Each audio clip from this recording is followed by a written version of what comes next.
Sorry for that, man. My voice is a lot to listen to for hours. That's good. In chat, for those of you who don't recognize the man in the lower left-hand player cam, that is Lucky, yes. I asked him to paint his head, and him and I are so tight that, no, I'm just kidding. I don't know. It's something with the stream. Donation incentive. Yeah, he hit a donation incentive to go to Kagaribi. So, the thing is like I also did some donations to go to Kagaribi for casting. I shaved my head because I was bored. I didn't have to do it as an incentive. But I know he's not like a big fan of what it looks like. I think it looks great, man. I mean, I think it's cool, but, you know, it's whatever. Looks like if Slim Shady hit his head really hard on a wall. We don't have to do that to him. Not every white person who shaves his head is Slim Shady. But Slim Shady's awesome. But enough people, I guess, do look like him when that happens. It is the first thing. So. And this matchup, guys, you probably knew if you looked at the bracket. Ahis and Treyara played again, and Kevin very wisely put it off stream because you guys have seen Ahis and Treyara play 20 times. They camp. It's slow. We're sorry if you wanted to see that, but it's over.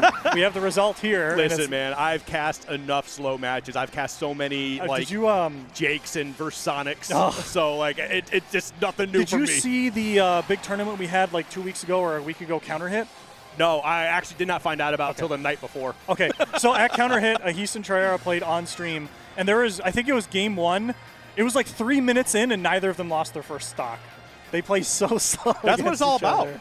Treyara probably is like the most patient player in state, and then Ahis is a very close second. So when they meet, it's a good time for everybody. I mean, that's kind of what you need to do with a character like you know, Ice Climbers, because like they get so much off an opening anyway. So I mean, oh, that's big. Not right there though. They're a weird character because with Ice Climbers, if you approach at the wrong time and Nana gets hit or something, there's so much stuff that can go wrong for an Ice Climbers player. Like stuff that people don't realize when you're hitting Nana instead of Popo, it extends your hitboxes so they're out for longer. Yeah. I've seen Treyara literally lose sets because Nana gets hit and then he walks right into the active hitbox. Yep. I mean, that's just kind of the nature of the beast, you know. It's you're going to play this character, you're going to get punished sometimes for it. But Treyara's punish game more than makes up for the Ice Climber pitfalls. Well, that's just Ice Climbers in general. Like, the punish game is just so immaculate. Like, as long as you know what you're doing, like the combos in general, you just need your one opening, and you're going to probably take a stock, maybe. At least you're going to put down, like, 60, 70%. I'm in a Discord server with a couple of Minnesota Smashers, and Treyara's in there. And every once in a while, he'll just send an ominous message in the chat, and he'll be like, I found a new confirm. Nana was moonwalking over here. What was that? They're weird.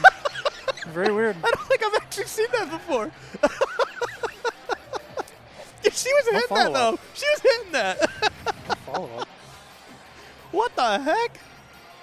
That was dope. It's weird. It's like you buffer stuff, and then the Nana CPU is like, okay, I'm going to start walking. Oh, wait. Backwards. Backwards. All right. That was sick, actually. I really like that.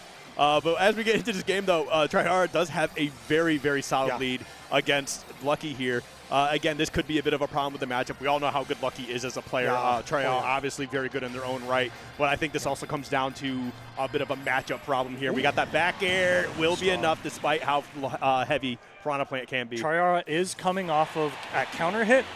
He got third, I think. Okay. He beat Loaf and Midnight, or otherwise Atreus. Yep.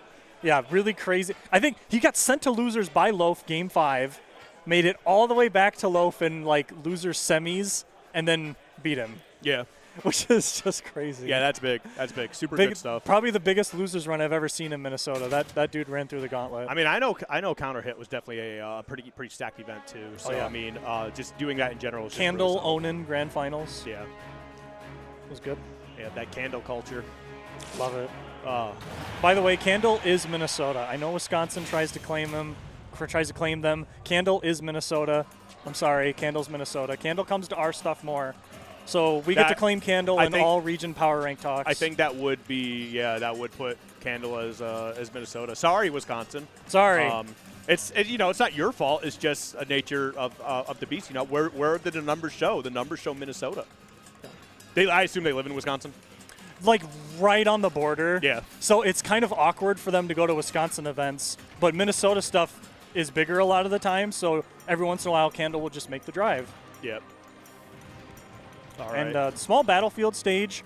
So me personally, when I'm fighting Treyara, I like having platforms. Platforms are nice because you can jump and kind of get away from the Ice Climber's scary pressure. Yeah. Which is why I actually think Battlefield is a great stage against Ice Climbers because if you have a good jump height, you can just go to the top platform, chill out, take a moment.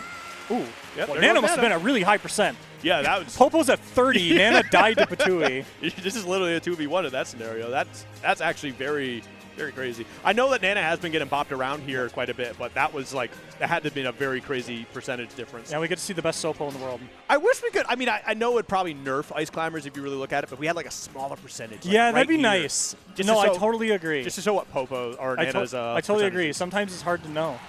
I mean, you can usually kind of just like generally tell. Oh, that was so good. You're probably dead. Yeah, Yep. you are. Treyara knows. Yep. The Sopo did a little bit of work though. Oh, Did yeah, some yeah. damage. Yeah, but like, it was just really well done, like throwing out the Patui and then just like forcing the air dodge into getting that dash attack. That was very well done. Living 125. That down smash is a jump scare. It's like frame 5. It's fast. It's really fast. It's very fast. Sometimes Treyara will just run up and down smash because if you're like holding in for a dash, Yeah. you will die because it'll just you don't have the right DI. Oh, good read. Just kind of chasing him right to the ledge there, getting the grab. Patui damage, 65. There you go. Listen, if you're going to leave Nana out there, she's going to get beat up. She is gonna. Nana does not have self-preservation. Nana will just take these hits. We're about to see her die to Patui again. Oh, God. Oh, that was a good split up. Unfortunately, just wasn't able to really capitalize. Oh, wait, never mind. It's still going. Yep. Nice. Guy like me, I would have mixed him up. I would have hit the wrong one. Lucky knows. I would have hit Nana just because I Lucky. think it's funnier to kill Nana first. That's True. just me. Huh. Guy like me likes to murder, so I want to kill them both, not just ever disappear. Oh, what? That move is so troll because it has. Oh my! Wait a minute. Okay. Nana got spiked and Treyara was able to save, but wait, what? Did you see that? Yeah, sometimes things happen, man. Yeah, characters casually teleport. Yep. Yeah, it's just it's just what happens. Okay. I swear to God, Treyara went from like there to there. Like that, I don't know. I mean, Giant lead for Lucky though. Yeah, giant lead. This is definitely the type of response we needed to see, especially after that game one. Oh, just throwing out those jabs. Just going to get right behind you real quick. Throw out that up tilt. Ooh, down tilt. Good lord. Oh, great lean. Actually, because of the way he leaned his character, he was just able to dodge that hitbox entirely. That should be able to close that up. Yeah. Piranha Plant's up B is deceptively tricky, in my opinion, because Piranha Plant travels very far with the up B, and the Piranha Plant player can decide, do I want to go straight to ledge, or do I want to go into the stage and like ride up the stage, which heavily changes the timing on the up B recovery. Like, if the Piranha Plant goes straight to ledge, it's actually pretty easy to two-frame. A lot of characters can hit Piranha Plant's up B to ledge, but if you do that slide up the stage, it mixes up the timing in such a way it's really hard. It's just one of those things where, like, you got to hope you have a little bit of a disjoint that goes, like, underneath you so you can just poke his head through the stage, like a Sephiroth type deal. But for sure. We'll see how this plays out. Right now, it's one apiece. This is winner semi, so it is best of 5 territory here.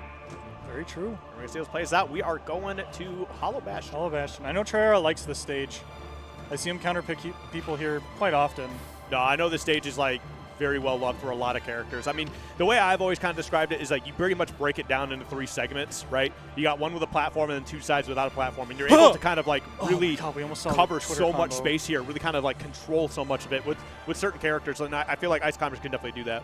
Whenever you see Treyara get a landing nair with Nana, be afraid because there's a really good chance that he's going to do something dastardly.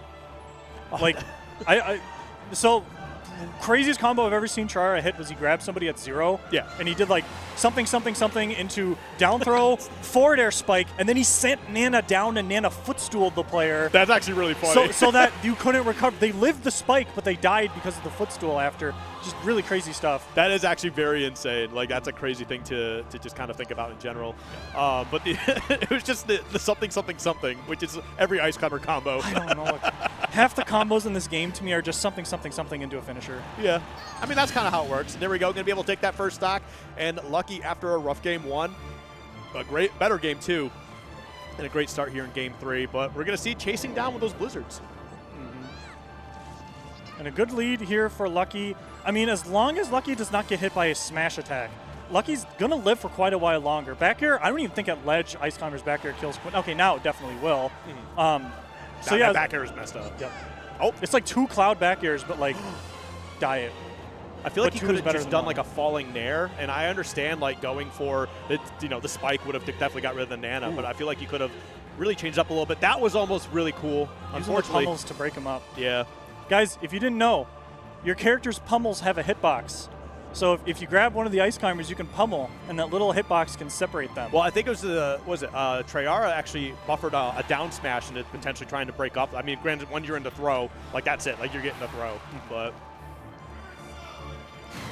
so when I played Lucky earlier. Good trade for Lucky. Honestly, good trade for Lucky, right? Great trade for Lucky. I was playing Lucky earlier, and I've noticed something that he's done that I don't see other Piranha plants do, where he'll actually like dash back and forth right there. And what I've been calling it, I was like, what were you doing? Like, you were like running around the stage blowing kisses. I'm like, is that just a side B cancel? He goes, yeah, exactly what it is. It makes people want to shield. Yeah, because like it's a dash cancel, and also it's just the fact that like in the first 3 frames, wow, that was tough. You can actually just cancel it. And what I said is it just looks like he's running around blowing kisses. So that's just kind of what it is now, I guess. He might be dead here. Oh, good match. No, he's fine. He's fine.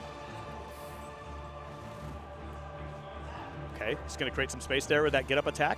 Good unlucky. Knows that you cannot shield grab that back air. Yep, but I like that too. Just get that out of the way and then spot dodge immediately. And now we're just going to dash attack over and over again. There goes Nana. You can mess around a little bit there, but that actually is going to be it separating them just this enough. Is probably it. Yeah, oh, wait, the spike ball. That doesn't matter. The spike ball actually saved Nana. It didn't matter, but wow, that was funny. I feel like he probably could have drifted, and I mean, going for the side B, trying to get the ledge that way, that was definitely the better like option to bank it on because you create a hitbox, right? You could possibly grab that ledge. Unfortunately, it's a little bit short, but I feel like he definitely could have gone lower, tried to up special, and just see if Lucky, confirms on the on it or not. But it would have still been a huge uphill battle to try and close out, especially when you're down 2 stocks and you're basically in a Sopo situation probably. But it is what it is. Yep, we'll see. Back to Hollow Bastion maybe. Yep, not surprised. Treyara does like this stage. When people run it back after losing, what I always think to myself is, I think Treyara maybe figured something out. Maybe Treyara knows, like, okay, I know what to do differently in this game. Yeah. I mean, I've always been a big advocate of, like, if you're comfortable on a stage, 100% go back to it, right? Yeah. Like, sometimes you just get beat. It's what happens. Maybe you didn't get some of the openings you wanted, some of the, conversions you were definitely looking for. Are you dead? Just keep going. Nope. Definitely close. Okay. Oh! Yeah.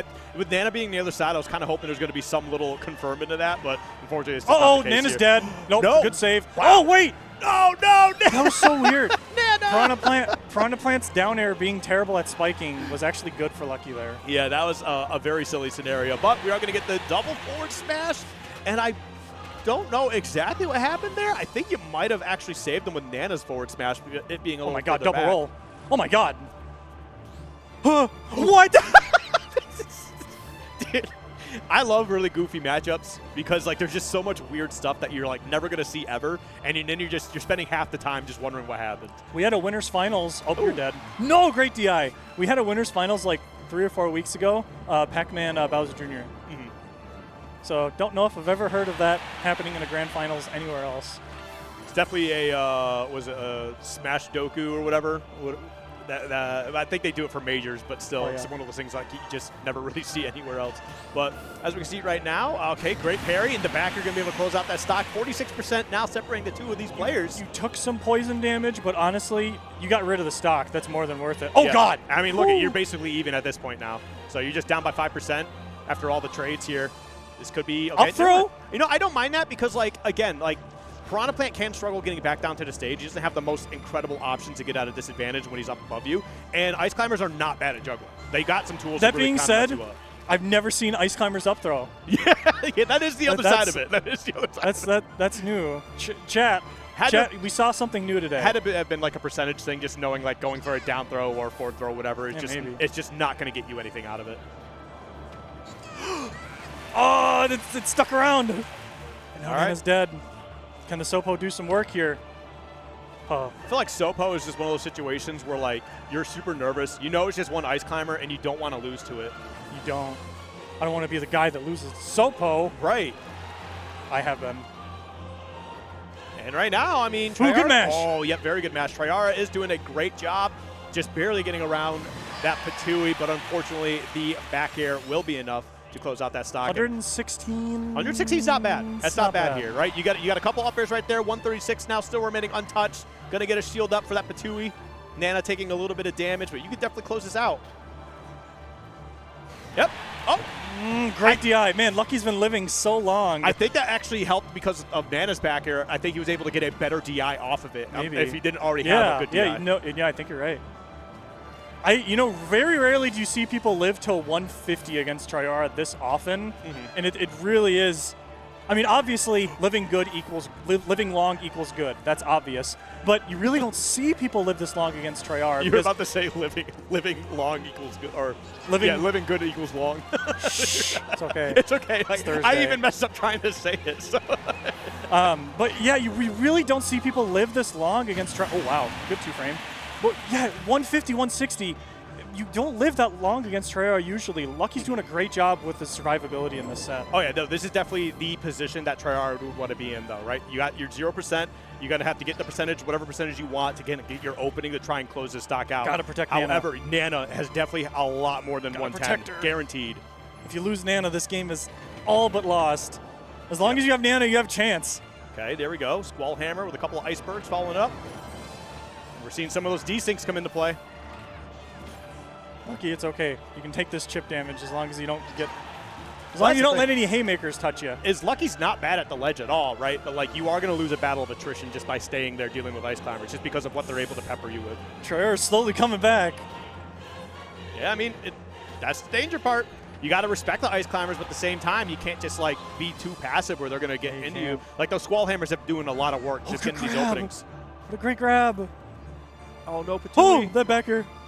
If only it wasn't frame 40. Yep. And that's the thing. Is that a dead Nana? No, no, she's Nana's still alive. You gotta save Nana. Oh, gotta save Nana. Oh no, she's still alive. You have to deal with it. Ah, man. Treyara's trying to save the Nana. I get it. I get it. Bit of a tough one, but you know what? That's just nature of the beast, man. Gotta save the Nana. Up throw in general is just so strong from Piranha Plant. Yep. It's a ridiculous move. It's so fast. It's like a really good DI check as well, but at that percentage, like, you're just dying straight up. Yeah, for sure. The Lucky Treyara, they played a handful of times, probably at least 20 sets at this point. Yeah. Historically, Lucky usually wins, but Treyara definitely has taken a few. And now we have Grizzhawk, we got Mistral Baskin on stream here, and for those of you who haven't been keeping up to date with Minnesota, Baskin is new here. Baskin just moved here from Wisconsin.